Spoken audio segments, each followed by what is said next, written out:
What's going on, y'all? Welcome to the Closer to Home podcast, where we talk about all things culture through the lens of being a believer. I'm Chuck. I'm Rocky. This is episode 7.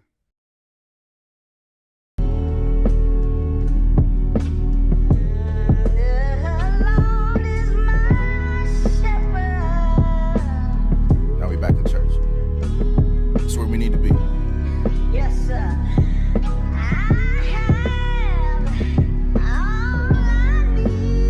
Shit, talking right. Real right. 12 tribes posted at the gates. Watches on the wall, got that Jasper on the face. Revelation takeaways. This is just the welcome, but you gotta keep the faith to stay. Feeling like Kobe on the breakaway. Like I've been writing rhymes on a paper plane. Waiting on the Lord till he make a way. Why these hooks got 'em reaching for the skies like Kareem? I'm too different. Different for this world like a dean. Too much scripture for this world to try to shackle up my soul. With my back against the wall, I get back up with my bros. See the jackal in the field, I can't tackle this alone. First Adam in the grave, second Adam on the throne. All right, y'all, what's going on? What's going on? Today's topic comes highly esteemed. You feel me? We're going to be talking about the fear of God, which is truly essential. Mm-hmm. Feel me? I believe that in order to have the fear of God, right? Well, let me give first a definition. Yeah. I believe that the definition of fear of God is the scripturally balanced understanding of God. Break that down. Scripturally balanced is you understand. We'll never understand like the entire like fullness of God, but you have a balanced understanding of what the scriptures say about God. Mm-hmm. So you understand that one, God is love, right? So he's love, but you don't always think of him as like, oh, like he's mushy, he's always gonna forgive me, because at that point then you don't honor and respect him. Facts. But you don't think of God as like a judge and a dictator and like this coach who's like, you're never right, faster, stronger, do it again, like, because at that point then you never want to grow close to him and be in a relationship with him. So that's why I say scripturally balanced understanding of him. Got you. And it when you say that, I think it's gonna help a lot of people who hear fear of God, because when they hear it, the first thing they hear is fear. Yeah. Right. I ain't gonna drop no names, but somebody I know, one of the reasons why they had a hard time like even wanting to have a relationship with God, because they was just like, it's man things. Like, why would I want to serve a God that like wants me to be scared of him? Like they're just like, if this is a God and he loves me, like why is he like demanding fear? And it's like, yeah, but like fear of God isn't the same fear that like we know it to be. It's not the fear of man. It's not like, oh, like you're bigger and stronger and you can beat me up, I'm scared of you. Yeah. Like the fear of God is more so like reverence. It's like deep respect for who he is. And it's a heart posture. Yeah. So it's like it's a heart posture too. Like I think it's Proverbs 8:13 says the fear of God hates all evil. Like I hate what you hate, I love what you love. So the heart aligns when you have the fear of God. You know what I'm saying? Yeah. So I think I want to start there, because the best part about when you have the fear of God is you get knowledge. That's Proverbs 1:7. Yeah, facts. Fear of God is the beginning of knowledge. Talk about it. Right? Yeah. Fear of God is the beginning of knowledge. And I think what they mean by that is like, put it like this, right? Because this is big for our culture.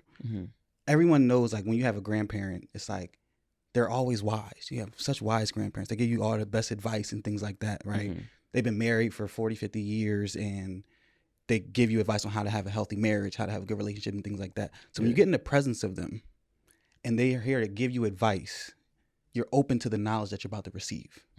But like if you were just like walking down the streets of Philly or something and someone just on the street was like, yo, like, let me tell you how to have the best marriage ever. You're not really open to the knowledge that you're about to get.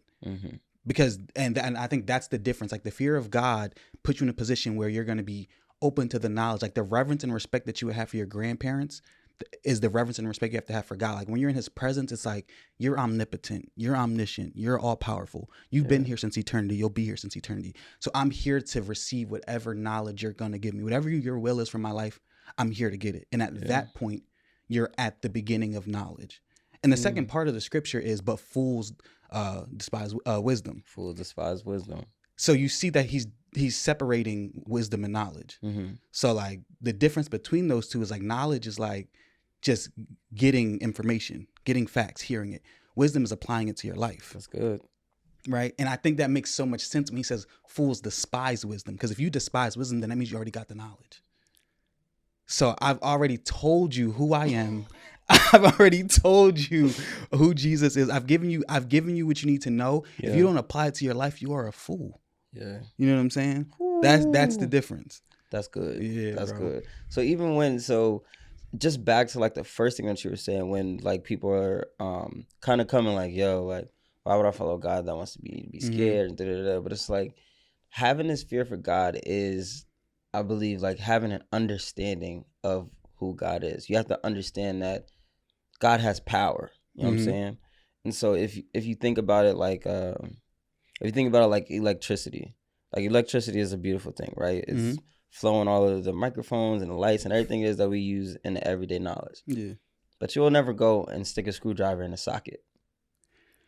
Why? Because you know the power of electricity. You know that you can get shocked. You'll get electrocuted. So you have to understand that, like, like when you understand the power of things, you can understand that, like, oh, okay, like this is a good thing, but I can still be hurt by it if I'm not understanding the power of it, understanding the true power of it. So you understand that if, you know, like you want to be pursuing like a life that's pleasing to God. You know what I'm saying? And if you take like this same analogy and you put it with like this electricity thing, it's like, yo, if you know that you should be living your life a certain way, but you like want to go and figure something, you know, like not everything it is that you should do, not everything it is that you can do, you should do. And so it's like, yo, like if you understand the true power and the true understanding of like that God is powerful, you'll understand that, like, yo, like there's not so many things that I should be doing if I know that it's going directly against the things it is that he's been talking about or asking me or what, you know, I should just be doing in general. So and what you're saying, it actually goes to like hearing him too. And what I mean by that is it says that the fear of God, he confides in those who have the fear of God, and he makes his covenant known. God confides in those? God confides in those who fear him, and he makes his covenant known. You see what I'm saying? Yeah. So like you're saying, like him being like all powerful and knowing his power, you'll know that because he'll confide in you if you have the fear for him, if you have that deep respect and that reverence for him. You know, I have a close friend who says he's a Christian. You know what I'm saying? He doesn't really practice it much. And we were just having a conversation one time, just chilling, watching the game. And he said, like, bro, like if, like, I love God, whatever. But if I was to die today, I don't know if I'll go to heaven. And to what we were saying in another episode about hearing God's voice, like if you had the fear of God, he would make his covenant known. You would know where you're going. You know what I'm saying? Like the people who I have deep respect and reverence for, like you and my friends, my family, y'all know I love y'all. Y'all know I'm rocking with y'all. He'll make it known to you and he'll confide in you. So like that's one of the things that you need. You need to have the fear of God to even hear him in the first place. Yeah. You know what I'm saying? Why am I talking to you? You don't even respect me. That's basically like what he's saying, bro. Yeah. So that's so important to have the fear of God so that you can hear him. But also it helps you navigate life, because I want to bring up what is it in? It's about when Moses sent the 12 spies to go see to the promised land. Yes. So when he sent the 12 spies into the promised land, 10 of them came back and they were scared. Yeah. Right. They say, yo, there's some dogs in there. I seen some Nephilims that we're not getting that land. They were giants. Right? Yeah. 2 of them came back and was like, yo, like, that's ours. That's our land. And when they said that, they said, as a matter of fact, let me pull the scripture up. Yeah. Because it was actually it's kind of like a motivational speech, for real, from Caleb, I think. Let me see. Yeah, Numbers 14:7. Caleb comes back and he says to them, he says, "The land in which we passed through to spy it out is an exceedingly good land. If the Lord delights in us, he'll bring us to this land and give it to us, and the land flows with milk and honey. Only do not rebel against the Lord, and do not fear of the land, for they are bread for us." First of all, I speak that over all my adversaries. Yeah, y'all, good. Y'all bread for us. Your bread. Y'all bread. That's like y'all loaves. And then he says, their protection is going to be removed from them, and the Lord is with us. Do not fear them. Mm-hmm. So like he's already speaking to the 10 other people that were scared. Mm-hmm. Like y'all are fearing them. Like that's fear of man. That's fright. You know what I'm saying? Yeah. The fear of the Lord that's in me. I'm not scared of them. And he's not saying like I'm scared. Like he's still acknowledging the fact that they're scary people. Mm-hmm. You know what I'm saying? Like he's acknowledging the frightened thing that's there. But because I have the fear of God in me, anything else has to subdue to the fear of God. Fear of man has to subdue to fear of God. Yeah. It's almost like, because at the end of the day, like that, like he promised us that land. So everything in this world has to answer to that promise. I think a great example would be like if we had children, right? Mm. And your son or your daughter is like, yo, like I'm scared of the dark. Mm. And you tell your daughter or your son like, yo, I'm not gonna let anything hurt you. Like the dark is still there. Mm. But because I made you this promise, like you're gonna be okay. And when your child like believes that, they're not saying like I'm scared of dad, but they're saying like even though I'm scared of the dark, like the dark does not supersede what dad just said. Dad said that nothing's gonna hurt me. Yeah. Therefore, that promise that dad said to me is going to follow through. Yeah. That's literally what it is. Like it has to follow through. And if you move like it doesn't follow through, then you're a fool. Mm. Look at Abraham. Bro, wait. Because that just reminded me of a story. So there was one time one of the neighbor's dogs had got out, right? And here? Yeah. I forget, it might have been Jerom's dog that was coming down the street or something. You know, they always be roaming around. But Yasmin was still little and Uncle Dor was here. And the dog had like came up like on like the driveway and Uncle Dor stepped in front of Yasmin. And he was like, yo, like, don't be scared. I got you. And then like whatever, the dog had went away. And he was later talking to my mom and I walked in on a conversation. And he's like, yo, like Tiff, like I wasn't so much like disappointed that she was scared of the dog. I was disappointed that she was scared of the dog and I was in front of her. And, you know what I'm saying? And that's, I think that like that's the big point. It's like when you have so much trust or when you have so much understanding of like the person in front of you, or I believe in you this much, then like you have so much faith inside of that everything that's on the other side of it doesn't matter. It's null and void. Exactly. Because and look at, this is why I was bringing up the whole Abraham thing, because when you don't move like God's promises will come through, when you don't have that reverence for him, the fear of God of him, you do look like a fool. And like Abraham, like God promised you a child. God promised many nations to come through you. Yeah. He promised you all these things. And what did you do? You moved scared. You got to Egypt and you was like, yo, Sarah, I need you to pretend to be my sister because I don't want them to kill me. So, you know what I'm saying? Yeah. How are you going to die and you ain't had a child yet? God promised you a child. Yeah. So why are you doing that? You know what I'm saying? And then he told you that y'all were going to have a child, and instead of you getting your Isaac, you got your Ishmael. You're going to go and have a baby with Hagar. You know what I'm saying? So like you're being a fool because you're not listening to God. You don't have the fear of God, that deep respect and reverence for him. And then if you look, when he finally gets it, when he finally is like, okay, like God is God. He's a God that fulfills promise. And God tells him, he finally gets Isaac, and God says, yo, go sacrifice him. When he takes Isaac up there to sacrifice him and God stops and says, yo, don't do it. He didn't say, thank you for stopping. Now I know you have faith in me. He said, now I know you fear me. And I now I know you fear me. Not like, now I know you're scared of me. Now I know that you have deep respect and reverence for me, that you know, like when I say I'm going to do something, I'm going to do it. Yeah. Cause he didn't go up there and take Isaac up there scared. Like, yo, like I need to kill you. Cause if I don't, like God's going to kill me. Yeah. You know what I'm saying? God's going to do something bad. He said he went up there because he's like, God promised me this.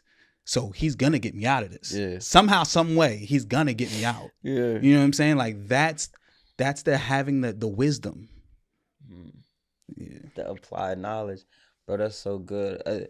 And I swear I just have analogies for days, but just the more that you're talking, like there are light bulbs like going off in my head. And so I feel like sometimes, in order for us to really like receive the blessing it is that God gets us, like we have to express that you have an understanding of the power of God. You understand, like you're like, I fear God enough to understand that like he wouldn't do anything to hurt me. But sometimes that means going up on a mountain. You know, like imagine if he stayed in a crib and just like, I'm gonna just pray it away. You know, like so many times we try to overcome whatever it is that's in front of us by just, you know, like faith without works is dead. And so we just like, yo, I'm gonna just faith it out. I'm gonna faith it out. And sometimes God is like, yo, like if you really trusted me, if you really knew me, if you had fear for me, you would know that on the other side of this is my promise. And sometimes it's like, if God is like, yo, I need you to go into this room. I need you to find whatever it is that, you know, I'm asking you to find. And you look in the room and is like, I'm not gonna go. It's dark in there. And God's like, but I need you to go. But I need you to go. And you're fixated on the fact that like there's so many bad things that can happen to me in this room while the lights are on. I can't see. But if you walk into the room and you know those rooms in the like the bathrooms with the automatic lights. Yeah. And it's like if you walk into the joint, that joint is programmed to detect motion. And so sometimes you gotta put in a motion in order for the light to come on, yo. You gotta put it. Sometimes you really gotta put it in the motion in order for God to be the light inside of your life. Stop. And literally, we see that inside of Abraham, where he's like, "All right, like I'm making do. I'm gonna bust a move because I have this deep reverence and this understanding that God is holy and He cannot be bad." And so that's why it's.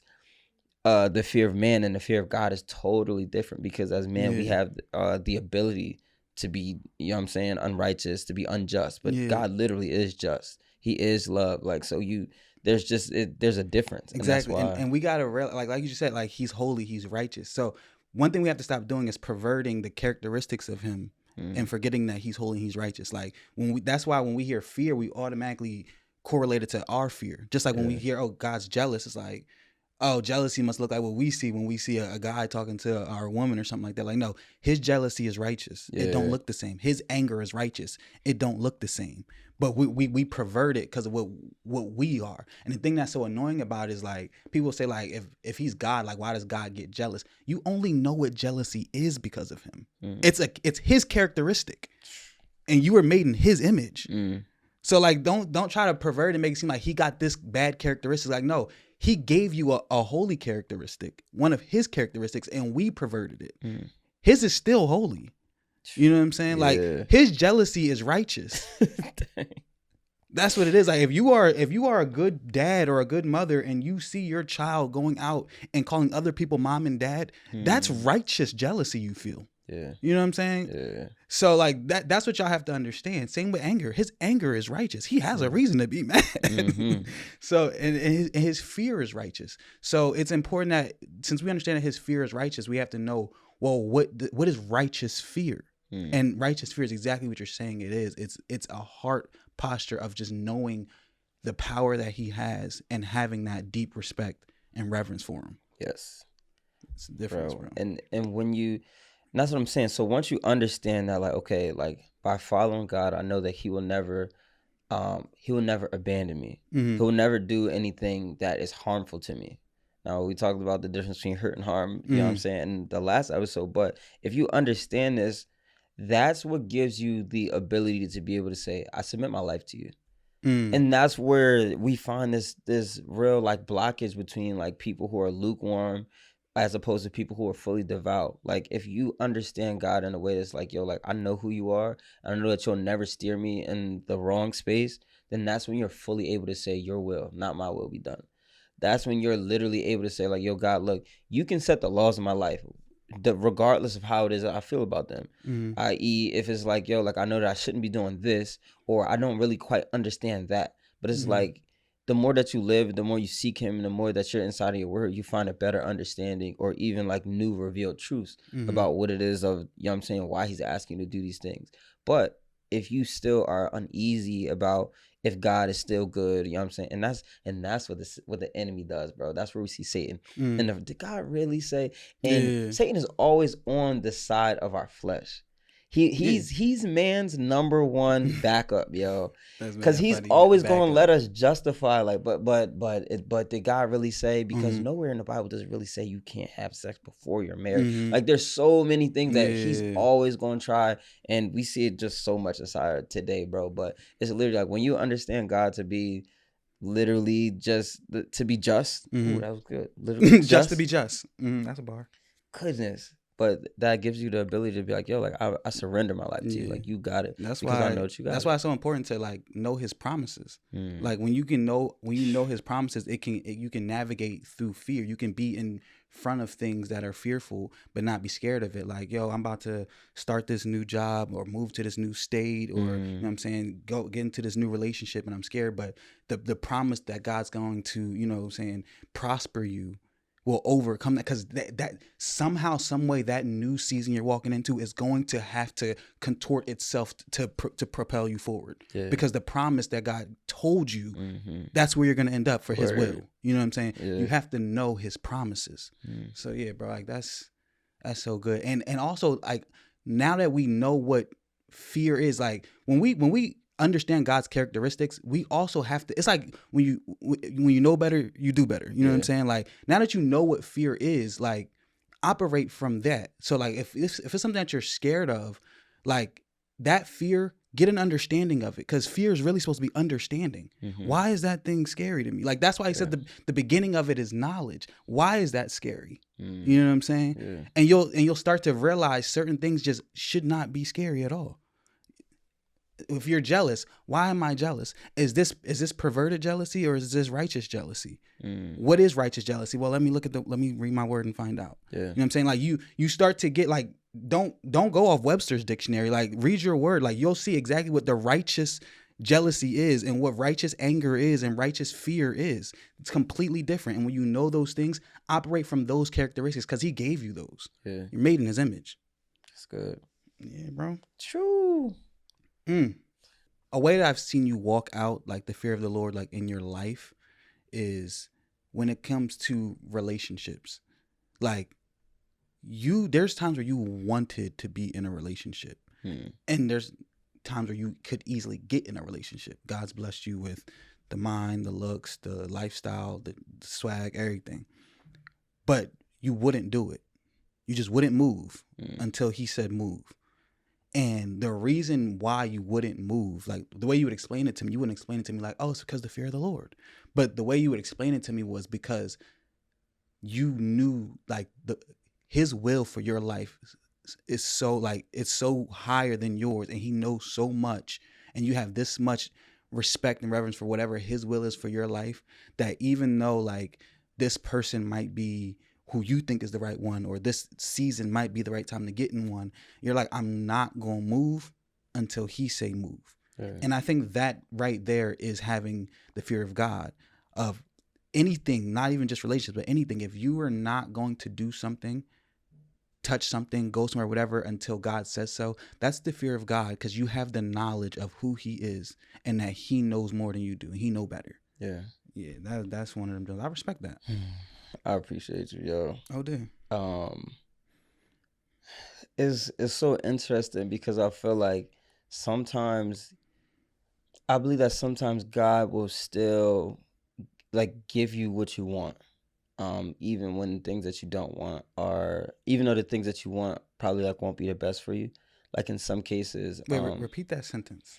I believe that sometimes God will still give you the things that you want, like, even if it's not, like, the best thing for you. It's just like, yo, like, if you're just like, I need this, I want this, I want this, I want this, and he's just like, okay, you know what I'm saying? Like, almost like the careful what you wish for. Like, you've been in prayer for it, you've been living your life a certain way, and you're like, this is what I want now. What would his purpose be behind that, though? To show you that sometimes the things that you want aren't always the things that you need. Gotcha. So, like, let's say you are wanting, like, this big job and, like, this, like, startup or like tech company or something, right? So now you're getting as much bread as you wanted, and you're just like, yo, like, this is what I've been praying for. I'm so happy. I'm so glad. And then you start to realize like the monotony of life. You're just like, dang, like I don't feel happy. I don't feel, you know what I'm saying? And then that it inadvertently brings you, well, inadvertently to us, but to God, it brings you right back to him. He's like, yeah, exactly. Now I've given you this, and it's drawn you back to understand that I'm still the resource. Like I'm still here for you. You need to draw back into me so I can give you what you need as opposed to what you want. And I feel like even with Pharaoh, like in the story where when he's in Egypt and he's not letting these people go, right? He was adamant about not letting them go, and there's been plagues and plagues, and it wasn't until they killed his first son and he's just like, all right, get out of here, I don't want to see y'all. But he still was like, nah, like I want my vengeance. I want, like, it didn't matter, like his heart really wasn't ever like changed. And so I think ultimately God was like, okay, like I'll let you go chase them. And ultimately what happened was all his people was wiped out. You know what I'm saying? And so, I mean, if that doesn't happen, Israelites don't make it to the land that was promised to them or whatever. So ultimately, again, it's all still in God's will, but there's some things where God's like, okay, I'll give you what you want. And there's sometimes I've been in situations in life where I'm like, okay, Shorty got this on the checklist. She got this on the checklist. Boom, boom, boom. And in like my own like emotions, I'm kind of like, yeah, this is probably the one. But there's the one thing that when I go to measure these things up against what God has been asking of me or what he's been calling me towards, and he's like, is this person in alignment with you? Is this person helping to bring you towards me or bring you closer away? That's when I'm like, you know what? The most important thing, as opposed to the list of whatever it is I think or how dope I think a shorty is, he's like, is this my will for you? And it's what happens is it makes me draw back into him. I'm like, yo, like I don't know. Like, because there's been plenty of times where I've, dealt with women who, who are gorgeous, dealt with women who are super down to earth, super creative. I'm just like, this is a good joint. And then what happens is God is like, yeah, but is you think that's what I have for you? And that's where I'm like, okay, I have to dive back in to see, are you in alignment with what God has for me? And I have that deep reverence because I don't want anything that he doesn't want for me. So that's that fear, because I know that God will never deny me and my wife for no reason. You know what I'm saying? And so the thing that I hold most important is that, like, I believe that God is good. And so whatever that he has for me, if I stay inside of him, he'll bring it to me in the time it is that I would, that's the most divine to him. You're literally defining the fear of God without saying it. Like having that heart posture and wanting the things that he wants, and having that deep reverence for him of knowing like, yo, he's good, and anything that he does is good, anything he touches is good. And even knowing like the things that he gives you and doesn't give you, there's a reason behind it, because he's a purposeful God. Like you having all that understanding, it all ties to knowledge. You know it. And acting on it gives you the wisdom. Word. So nah, bro, that's good. You want to know something interesting though? I always do. In 1 Peter 3, when it starts talking about wives, treat your husbands like this, submit, and husbands, I was talking to Wilson, and he reminded me, he was like, yo, that like we're the ones who put like the breaks and the verses and things like that, but like, what I'm saying, like this whole like scroll, it was for us to read as one piece. And as I was looking through that John studying, I realized a crazy verse inside this Bible that says that I believe the interpretation is God saying, yo, I will not listen to your prayers, husbands, if you don't treat your wives right. Tell me that's not crazy. Now I'll read it for you. I gotta say, you don't just stop there. Yeah. Okay, so this is 1 Peter 3:7. It says, in the same way, you husbands must give honor to your wives. Treat your wife with understanding as you live together. She may be weaker than you are, but she is your equal partner in God's gift of new life. Treat her as you should, so your prayers will not be hindered. Treat her as... And he's saying, if you don't treat your wife well, there is some sort of hindrance to your prayers. I was saying hindrance, obviously. yeah. Not to say, I mean, I'm extremist, so I didn't mean to say he doesn't listen, but there's some sort of hindrance to your prayers. But why is the highlight of that whole entire insert or excerpt that we always talk about when it's 1 Peter 3:1-7, submission? Submit to your wives. I mean, wives, submit to your husbands. Like, yeah, that's true. But if you are a husband, if you're a man and the Mm. head of this household, if you do not treat your wife well, your prayers will be hindered. Mm. Do you feel like it's just saying like in general, like the things that you're like because prayer is just like, you know, communication. Mm-hmm. So is it saying like the communication itself will be hindered, or you think it's saying like the things that you're asking for, like that you want? So I think it's all under that same like umbrella. It's like it's your communication with God will definitely be altered, because your marriage should be a direct replica You know of what? Christ's love for the You church. know what? That's it right there. Like, I think that's what it is, because the same way you just said, like, it's a replica of bride and groom, Jesus and church. Like, if your relationship with your wife sucks, your communication sucks. So if you have poor communication with your wife, you're gonna have poor communication with me. Yeah. Oh my god. It'll be hindered. Yeah, that was Oh crazy my song. gosh, yo, the Bible was nasty. Crazy, bro. Ew, that's Crazy. Oh, no, that's tough. Yeah. Yeah, But that's tough. I think we can wrap it up on that note, for I'm real. gonna pull up on your Bible study for real. No, you should. Yeah, we'll wrap it up. Just because of that, like, take the tag. You already know, man. All we saying is make sure you're soil rich. That's honesty. Foundation still strong as Amish swings. You tell me God ain't real, but can't promise me. Yeah, I remember dying in the pit. Now I'm walking on the water like I'm Simon out the ship. Yeah.